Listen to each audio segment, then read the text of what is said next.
This is lesson 4, variables on both sides of the equation. So the key thing here is that we're going to have variables both on the left side of the equal sign and on the right side of the equal sign. All of the same undo rules apply. In order to get rid of 4x on one side, you would subtract 4x from that side, etc.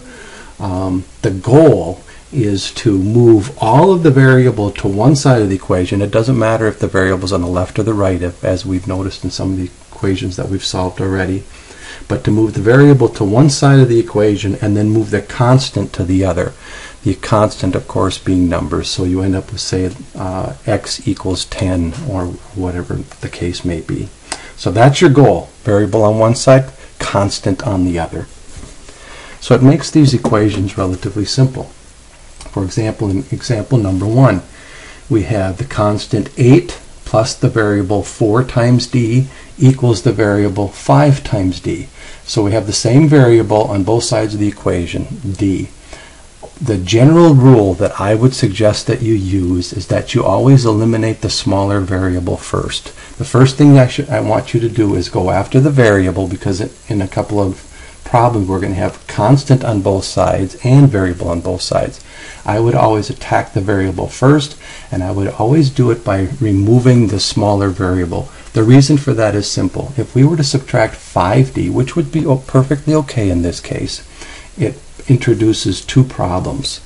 I'll do that on a sample here. If we did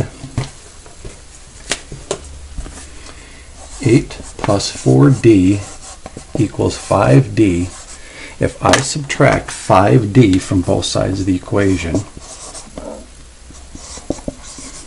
I end up with 8 minus 1d equals, and this is what would goof a lot of kids up because you have to carry down the 0 here. A lot of kids would just say 8 equals negative d, which of course would not be correct. And then of course you could move on from this and you could solve the problem. But the best way, by far and away, in my opinion, is to go after the lower variable first. By doing so, you always end up with a positive variable. That's the other thing. Let's say that we were going to remove, if we removed the 5d, we end up with a negative d. Now we subtract 8 from this side, we have a negative 8 over here, and it brings up all kinds of problems with sign. You can avoid those problems by always removing the smaller variable first. So here we go. We're going to subtract 4d, because it's an addition of 4d we need to subtract. And notice that I put right on here as a reminder, include the variable. I often see when people do these problems, they put minus 4 from both sides. You're not subtracting 4 from both sides, you're subtracting the quantity 4 times d from both sides. So we subtract 4d from both sides, we end up with 8 on this side with our constant, and we have 1d, so we're done already. And of course check it. So put 8 in for d. 4 times 8 is 32, plus 8 is 40, and this is the way I would recommend that you do these problems. You write that number up here, and then you go 8 times 5, because d is 8, and that also is 40. We have good check. Okay? We'll move much quicker now. Example number 2. 6n minus 1 equals 4n minus 5. Look for the smaller variable. The smaller variable is 4n. It's a positive 4n, so we need to subtract 4n to get rid of it. Subtract 4n here. We carry down the negative 5. We have negative 5 on this side of the equation. Subtract 4n from this side of the equation.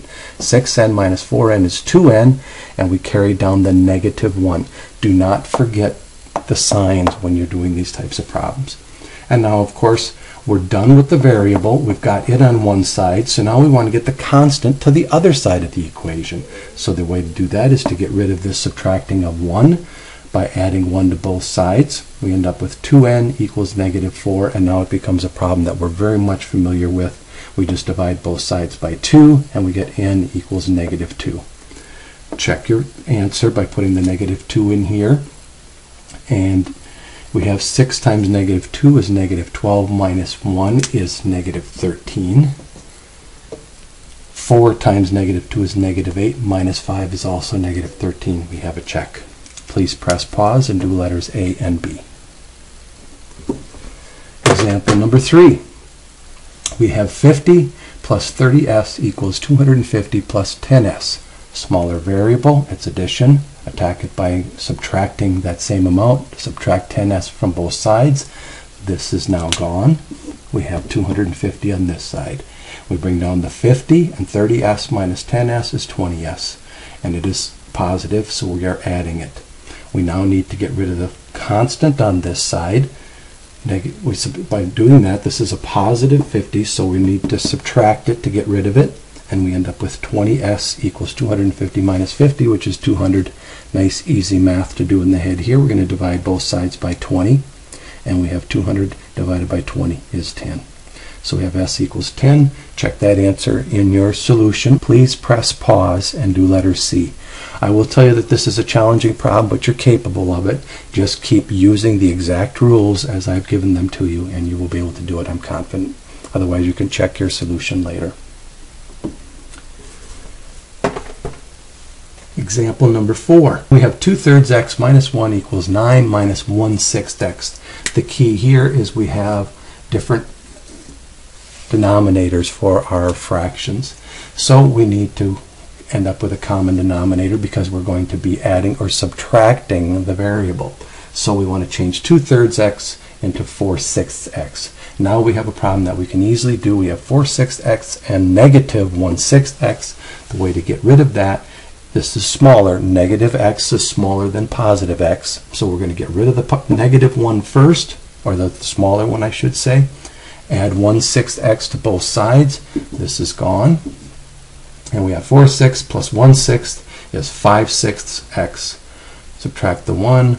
We have 9 here. Add 1 to both sides in order to get rid of this. And we end up with 5/6 x equals 9 plus 1 is 10. And the next step, of course, is to multiply by 6. This is exactly what we learned a couple of lessons ago. Multiply by 6, and that eliminates the denominator. And we have 5x equals 10 times 6, which is 60. Next step, since we're multiplying by 5, is to divide by 5. Divide both sides by 5, we have x equals 12. Again, put this in the original equation and double check it. Please press pause and do letters E through F. F is also a challenging problem, but again, I think you're perfectly capable. Just keep remembering the steps.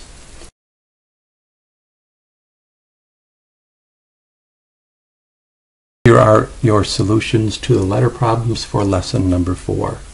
Our first problem is 8a equals 5a plus 21. Attack the smaller variable. It's positive, so we're going to subtract 5a from both sides. 8a minus 5a is 3a.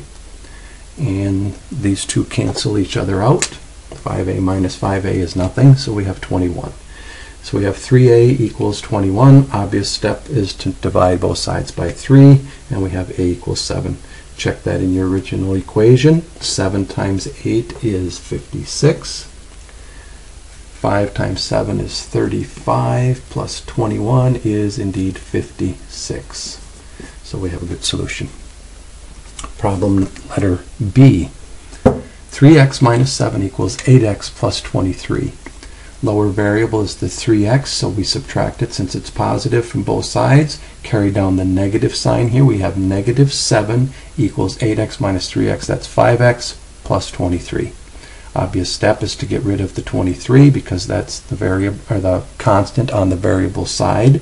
We undo it by subtracting 23 from both sides. Negative minus negative is even more negative. We can add them up. 23 plus 7 is 30, and it's all negative, so it's negative 30. And we have 5x on this side. Divide both sides by positive 5. Negative 30 divided by positive 5 is negative 6. Put that into the original equation. Use a calculator, do the math, and it does check. Okay? Letter C, solution. Okay, this is an interesting problem. They ask for the dimensions, so we know we're looking for length and width. So those are going to be our two variables, length and width. They also tell us that the perimeter is 14 more than the width. So putting that into an equation, we can say that P for perimeter equals 14.4 plus W. This is one way to state perimeter in this particular problem. They also tell us another thing about it. They tell us that the length is 3/10 less than twice the width. To put that algebraically, we could say that length L equals 2W twice the width minus or less than, so L equals 2W minus 3/10.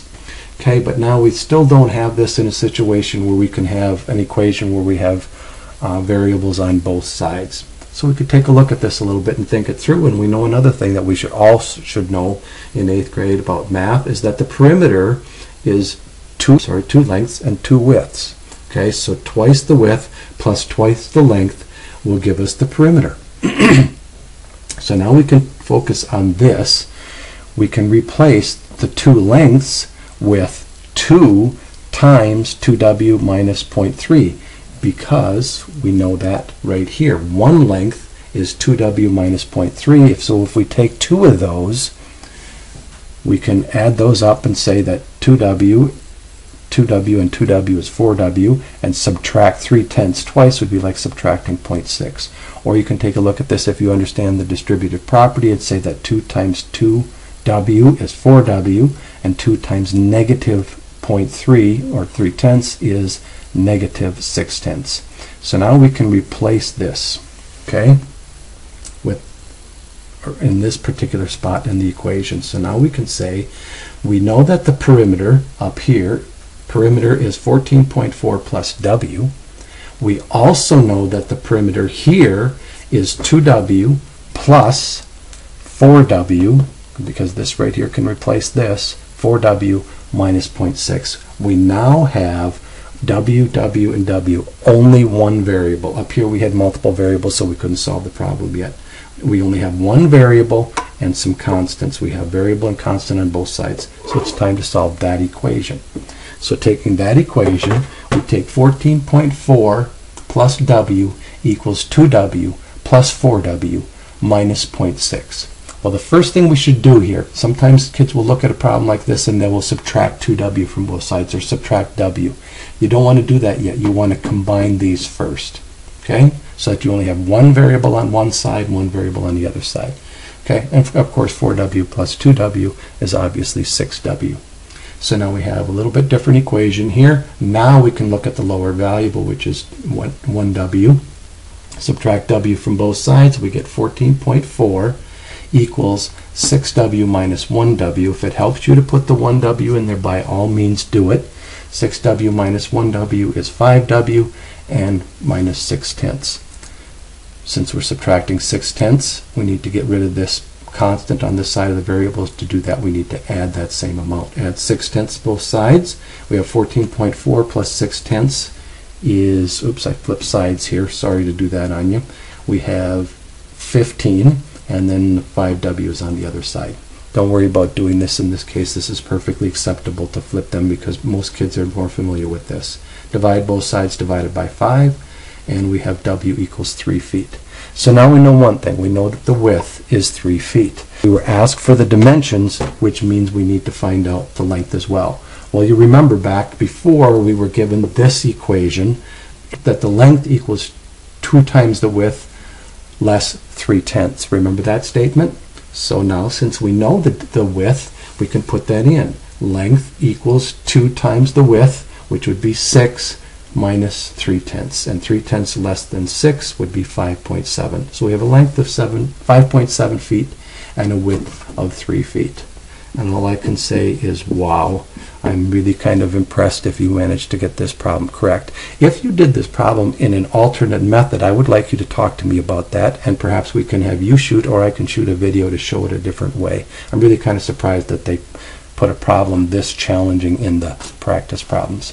If you did it, great, congratulations.